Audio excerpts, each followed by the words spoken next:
हे दोस्तों नमस्कार। एक बार फिर से स्वागत है आपके अपने यूट्यूब चैनल देव जी के ट्रिक्स में।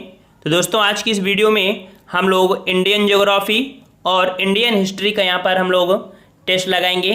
काफ़ी अच्छे आपके प्रश्न हैं, संभवता है कि आपकी एग्ज़ाम में यहाँ से प्रश्न देखने को ज़रूर मिलेंगे। तो चलते हैं, स्टार्ट करते हैं। और जितने लोग यहाँ पर जुड़ चुके हैं सभी लोग वीडियो लाइक कर दें, अपने दोस्तों को भी शेयर कर दें ताकि वो लोग भी आकर यहाँ पर जुड़ सकें। और चलिए हम लोग क्लास स्टार्ट करते हैं। स्टार्ट करें।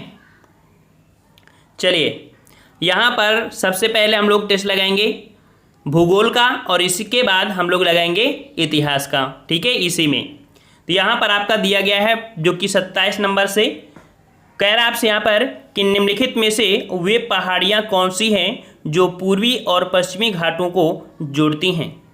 तो यहाँ पर देख सकते हैं ये आपका दक्षिण भारत है, ये पश्चिमी घाट है और ये पूर्वी घाट है। ठीक है, इन दोनों पहाड़ियों को जोड़ने वाली जो कह सकते हैं इन दोनों घाटों को जोड़ने वाली जो पहाड़ी है वो आपकी पहाड़ी है नीलगिरी की पहाड़ी। याद रखिएगा, ऑप्शन राइट आपका सी हो जाएगा। हाँ, कभी कभी आपने सुना होगा कि पूर्वी घाट और पश्चिमी घाट को जोड़ने वाली जो जगह है वो आपकी कार्डमम की पहाड़ी है। ठीक है, कौन सी? कार्डमम की पहाड़ियाँ, वो भी सही है, लेकिन जब ऑप्शन में नीलगिरी हो तो नीलगिरी ही लगाना, क्योंकि नीलगिरी का ही भाग आपकी कौन है? कार्डमम है। तो इस कारण से सबसे पहले प्राथमिकता किसको देंगे? नीलगिरी को ही देंगे। समझ में आ गया? चलिए नेक्स्ट क्वेश्चन आपसे अगला पूछा गया यहाँ पर, कह रहा आपसे कि सतलुज तथा काली नदियों के बीच स्थित हिमालय का भाग किस नाम से जाना जाता है। तो यहाँ पर देखिए जो आपका हिमालय है, ठीक है, हिमालय है और हिमालय को 4 भागों में बांटा गया है। ठीक है, नदियों के हिसाब से अर्थात जल संग्रह के हिसाब से 4 भागों में बांटा गया है। ये 4 भाग में सबसे पहले आपकी जो नदी ऊपर से बहती है आपके जम्मू कश्मीर में वो आपकी सिंधु नदी बहती है ना, सिंधु नदी। फिर इसके बाद सतलुज नदी आती है। ठीक है, कौन सी नदी? सतलज नदी आती है। इसके बाद आपकी काली नदी आती है और इसके बाद यहाँ पर कह सकते हैं तीस्ता नदी आती है और इसके बाद यहाँ पर आती है आपकी कह सकते हैं जो आपकी ब्रह्मपुत्र नदी है। ठीक है, तो यहाँ पर देखो ये जो आपका हिमालय रहता है ये आपका जम्मू कश्मीर वाला, इसे पंजाब हिमालय बोलते हैं। फिर उत्तराखंड वाले को कुमाऊं हिमालय बोलते हैं। फिर इसके बाद ये जो आपका होता है इसे नेपाल हिमालय बोलते हैं। फिर इधर आपका होता है असम हिमालय। ठीक है, तो यहाँ पर देख सकते हैं सिंधु नदी और सतलज नदी के बीच का जो आपका एरिया है इसे हम लोग बोलते हैं क्या? पंजाब हिमालय। सतलुज नदी और काली नदी के बीच का जो ये क्षेत्र होता है इसे कुमाऊं हिमालय बोलते हैं, जो कि सबसे छोटा आपका हिमालय हो जाएगा। और इसके बाद जो आपकी काली नदी है और तीस्ता नदी, इसके बीच का जो आपका हिमालय इसे नेपाल हिमालय कहते हैं। और तीस्ता नदी और इसके साथ आपका ब्रह्मपुत्र नदी के ये जो आपका एरिया इसे असम हिमालय के नाम से जानते हैं। तो चारों आपको हिमालय यहाँ पर कंप्लीट हुए। यहाँ पर हम प्रश्न जो आपका होगा उसके बारे में पूरा डिटेल निचोड़ के बता देंगे ताकि अगर एग्जाम में आता है तो हर प्रकार का एग्जाम कह सकते हैं प्रश्न सॉल्व कर पाएंगे। तो यहाँ पर नेक्स्ट क्वेश्चन है कि तीस्ता और दिहांग नदियों के मध्य आने वाले हिमालय को किस नाम से जानते हैं। तो यहाँ पर याद रखिएगा कि ब्रह्मपुत्र नदी को असम में कह सकते हैं ये जो अरुणाचल प्रदेश में प्रवेश करती है तब दिहांग कहते हैं। तो तीस्ता नदी और दिहांग नदी के बीच के हिमालय को क्या बोलते हैं? क्या बोलते हैं? असम हिमालय बोलते हैं। ठीक है, हमने देखो पहले बता दिया, अब उससे संबंधित क्वेश्चन भी आपका आ चुका था। नेक्स्ट क्वेश्चन आपसे अगला पूछा है कि निम्नलिखित में से किसे सह्याद्री पर्वतमाला भी कहा जाता है। सह्याद्री पर्वतमाला, सह्याद्री पर्वतमाला पूछा गया है। तो देखिए ये आपका प्रायद्वीपीय भारत है और ये जो आपका हिमालय है ये हिमालय, ठीक है, मतलब कह सकते ये घाट जो आपका है इस घाट को, ठीक है, इस घाट को और क्या नाम दिया जाता है? तो पश्चिमी घाट नाम दिया जाता है। ठीक है, तो सह्याद्री पर्वतमाला किसे कहते हैं? आपके पश्चिमी घाट को बोलते हैं। अगर पूछ लेता हिमाद्री पर्वतमाला, हिमाद्री, तो हिमाद्री पर्वतमाला आपका कौन होता है? ये पूर्वी घाट होता है जिसे बोलते हैं हिमाद्री पर्वतमाला। समझ में आ गया ना? ये सह्याद्री पर्वतमाला है, ये हिमाद्री पर्वतमाला है। ओके, चलिए नेक्स्ट क्वेश्चन दिया गया है आपसे, केरल के तट को क्या कहते हैं। हमने पिछले वीडियो में आपको बताया था केरल का जो तट है उस तट को क्या कहते हैं? उसे मालाबार तट बोलते हैं। ठीक है, हमने बताया था कि ये जो आपका तट है, ठीक है, ये तट आपका है ये मालाबार तट है। ठीक है, ऑप्शन आपका हो जाएगा बी नंबर। नेक्स्ट क्वेश्चन दिया गया है कि जोजिला दर्रा जोड़ता है, जोजिला दर्रा जोड़ता है, किसे जोड़ता है? तो 32 का जवाब क्या हो जाएगा आपका, 32 को ऑप्शन राइट और सही जवाब हो जाएगा आपका यहाँ पर ए नंबर, श्रीनगर और लेह को जोड़ता है। ठीक है, श्रीनगर और लेह को जोड़ता है, याद रखिएगा। ठीक है, और नेक्स्ट क्वेश्चन दिया गया है यहाँ पर, कह रहा है आपसे कि पुरातन काल में हिमालय के स्थान पर कौन सा सागर विद्यमान था। बताइए भाई, पुरातन काल में जो हिमालय का एक भाग था और ये कह सकते हैं इस हिमालय के स्थान पर कौन सा सागर विद्यमान था। चलिए, तो यहाँ पर आपका सही जवाब क्या हो जाएगा, जवाब आ चुका है, बिल्कुल सही जवाब है टेथिस सागर था। ठीक है, कौन सा सागर था, टेथिस सागर था, जहाँ पर वर्तमान में क्या है आपका हिमालय पर्वत है। ठीक है, यहाँ पर भारतीय प्लेट थी जो कि यूरेशियाई प्लेट से अलग हुई।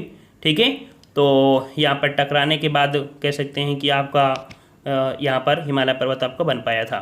नेक्स्ट क्वेश्चन दिया गया है कि कुल्लू घाटी किसके मध्य स्थित है। कुल्लू घाटी किसके मध्य स्थित है, कुल्लू घाटी। और याद रखिए कुल्लू घाटी जो स्थित है ये आपके लद्दाख और पीर पंजाल, ठीक है, लद्दाख जो आपकी श्रृंखला है और पीर पंजाल अर्थात लद्दाख पर्वत श्रेणी। ठीक है, यहाँ पर कह सकते हैं जो आपका हिमालय बनता है तो लद्दाख जो आपकी पर्वत श्रृंखला है और फिर आपका पीर पंजाल श्रृंखला है। तो यहीं पर आपके कुल्लू घाटी जो कि हिमाचल प्रदेश में आपकी पड़ती है, तो यहाँ पर आप क्या कह सकते हैं इन दोनों के मध्य आपकी स्थित है। समझ में आ गया ना। और यह घाटी सेब उत्पादन के लिए प्रसिद्ध है। ठीक है, सेब उत्पादन के लिए प्रसिद्ध है। नेक्स्ट क्वेश्चन आपसे अगला पूछा गया है कि अंडमान तथा निकोबार द्वीप समूह में सबसे ऊंची चोटी कौन सी है। अंडमान तथा निकोबार द्वीप समूह में सबसे ऊंची चोटी कौन सी है। यहाँ पर सही जवाब क्या हो जाएगा 35 का। तो याद रखिएगा अंडमान निकोबार द्वीप की सबसे ऊंची चोटी है माउंट सैडल। ठीक है, माउंट सैडल या कह सकते हैं इसे सैडल पीक के नाम से भी जाना जाता है। ठीक है, सैडल पीक के भी नाम से जाना जाता है। नेक्स्ट क्वेश्चन आपका है कि पूर्वी हिमालय की तुलना में वृक्ष रेखा अर्थात ट्री लाइन का ऊंचाई मान पश्चिमी हिमालय में होता है। आपके लिए नया क्वेश्चन होगा लेकिन आज के बाद ये प्रश्न आपके दिमाग में रट जाएगा। यहाँ पर दिया है पूर्वी हिमालय की तुलना में वृक्ष रेखा अर्थात ट्री लाइन का ऊंचाई मान पश्चिमी हिमालय में होता है। यहाँ पर देखिए जैसे कि आपका ये हिमालय है, ठीक है, ये हिमालय है। अब यहाँ पर कहा जाता है कि 6000 मीटर की ऊंचाई में वनस्पति आपकी नहीं उगती है ना। अब यहाँ पर बर्फ़ कहाँ पर ज़्यादा होगी, ज़्यादा ऊंचाई पर जाने पर, है ना।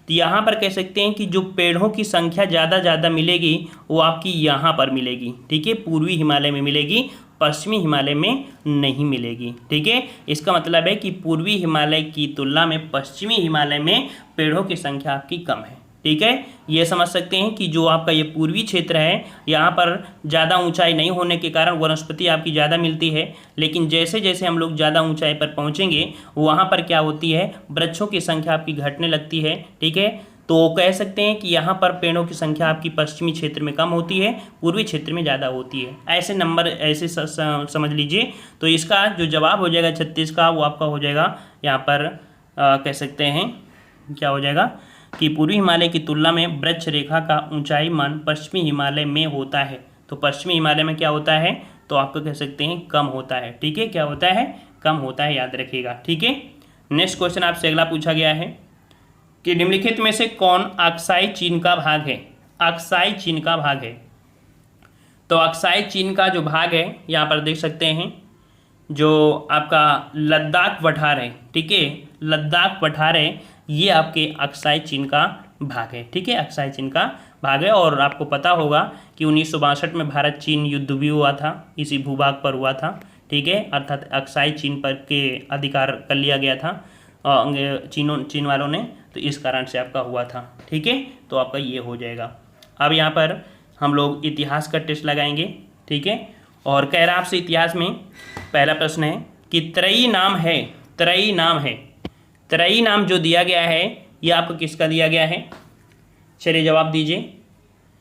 और याद रखिए त्रयी मतलब होता है 3 वेदों का। ठीक है, 3 वेदों का जो नाम होता है अर्थात तीनों वेदों को क्या बोलते हैं, त्रयी नाम दिया जाता है। ठीक है, ऑप्शन आपका ए सही हो जाएगा।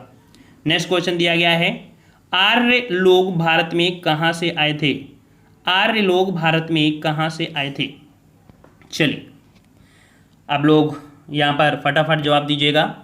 तो आर्य लोग भारत में कहाँ से आए थे, तो आपके मध्य एशिया से आए थे। कहाँ से आए थे? मध्य एशिया से आए थे।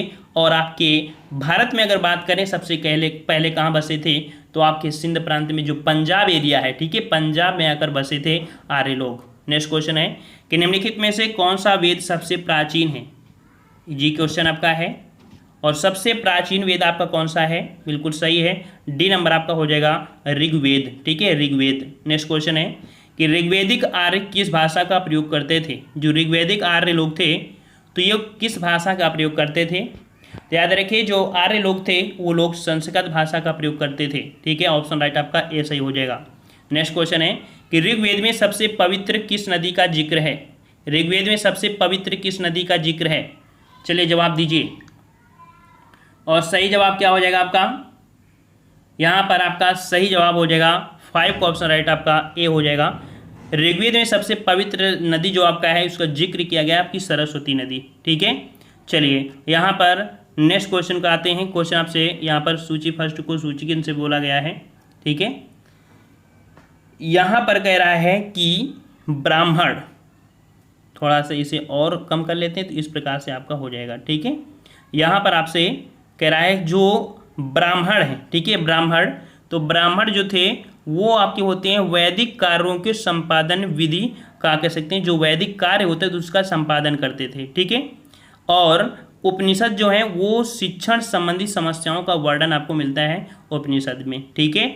और जो अथर्ववेद है, अथर्ववेद में आपको जनसाधारण के रीति रिवाजों का व्याख्यान मिलता है, ठीक है। और ऋग्वेद में क्या है? तो ऋग्वेद में अश्वेता के साथ भाषा में समानता है, ठीक है। तो यहाँ पर आपका बी नंबर आपका सही हो जाएगा, देख लीजिए, ठीक है। चलिए नेक्स्ट क्वेश्चन आपसे अगला पूछा है कि प्राचीन हिंदू विधि का लेखक किसको कहा जाता है?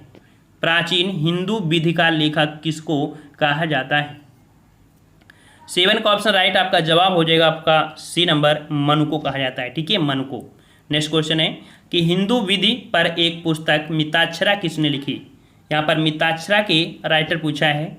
और मिताक्षरा जो कि हिंदू विधि पर आधारित एक पुस्तक है और ये लिखा है आपके ऑप्शन राइट यहाँ पर आपका सी हो जाएगा विज्ञानेश्वर ने, ठीक है। ऑप्शन आपका ए हो जाएगा, सी हो जाएगा विज्ञानेश्वर। किसने? विज्ञानेश्वर ने। नेक्स्ट क्वेश्चन है सर्वप्रथम भारत पर आक्रमण किया था, सर्वप्रथम भारत पर आक्रमण किया था, किसने किया था यहाँ पर? तो आपका 9 का ऑप्शन राइट आपका जवाब बिल्कुल सही है। आपके यहाँ पर जो कह सकते हैं अरब के लोग आए थे उनको ईरानी बोल दिया जाता है, ठीक है। तो आपके कह सकते हैं अरबवासियों या कह सकते हैं आपके ईरानी, ठीक है। नेक्स्ट क्वेश्चन है शक पंचाग का प्रथम मास होता है, शक पंचाग का जो प्रथम मास चालू होता है वो आपका किससे होता है? यहाँ पर आपका जवाब सही क्या हो जाएगा? तो आपका 10 का बिल्कुल सही जवाब है चैत्र से स्टार्ट होता है, ठीक है, चैत्र से स्टार्ट होता है। नेक्स्ट क्वेश्चन दिया है कि शक संवत पर आधारित राष्ट्रीय पंचाग का अंतिम महीना कौन सा है? यहाँ पर अंतिम, ये भी क्वेश्चन पूछा जाएगा आपका। तो अंतिम महीना जो आपका होता है वो आपका फाल्गुन होता है, ठीक है, फाल्गुन। ऑप्शन राइट आपका डी हो जाएगा। नेक्स्ट क्वेश्चन है पुराणों की कुल कितनी संख्या है? पुराणों की कुल कितनी संख्या है? तो यहाँ पर सबका जवाब बिल्कुल सही आना चाहिए और बिल्कुल सही जवाब आ रहा है कि पुराणों की संख्या कुल कितनी है? तो 18 है। ऑप्शन आपका डी सही हो जाएगा। नेक्स्ट क्वेश्चन है कि गायत्री मंत्र का सर्वप्रथम उल्लेख कहाँ मिलता है? गायत्री मंत्र का सर्वप्रथम उल्लेख कहाँ मिलता है? तो यहाँ पर जवाब सही जवाब हो जाएगा आपके ऋग्वेद में मिलता है, ठीक है। विश्वामित्र द्वारा कह सकते हैं आपके गायत्री मंत्र का उल्लेख किया गया है। नेक्स्ट क्वेश्चन है कि शक संवत जो 78 ईस्वी से प्रारंभ होता है प्रकट करता है। यहाँ पर देख सकते हैं शक संवत जो 78 ईस्वी से प्रारंभ होता है और ये किसके शासन को बतलाता है? शक संवत जो बतलाता है वो किसके शासन को बतलाता है? यहाँ पर 14 का ऑप्शन राइट आपका जवाब ए हो जाएगा कनिष्क का शासन, ठीक है, कनिष्क का शासन यहाँ पर बतलाता है, याद रखिएगा। नेक्स्ट क्वेश्चन है ऋग्वेद में कितने मंडल हैं? ऋग्वेद में कितने मंडल हैं? 15 का जवाब। तो ऋग्वेद में याद रखिए 10 मंडल हैं। कितने मंडल हैं? 10 मंडल हैं। ऑप्शन आपका डी हो जाएगा। नेक्स्ट क्वेश्चन दिया है कि वैदिक साहित्य में शिव का कौन सा रूप सबसे पहले मिलता है? तो वैदिक साहित्य में शिव के रूप बताए गए हैं ना, तो उनमें से सबसे पहला जो रूप है वैदिक काल में या वैदिक साहित्य में ये जो आपका है रुद्र का रूप है, ठीक है, रुद्र का रूप है। ऑप्शन आपका सी सही हो जाएगा।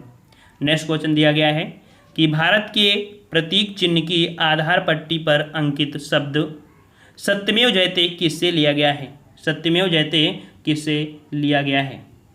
चलिए यहाँ पर जवाब सही क्या हो जाएगा आपका?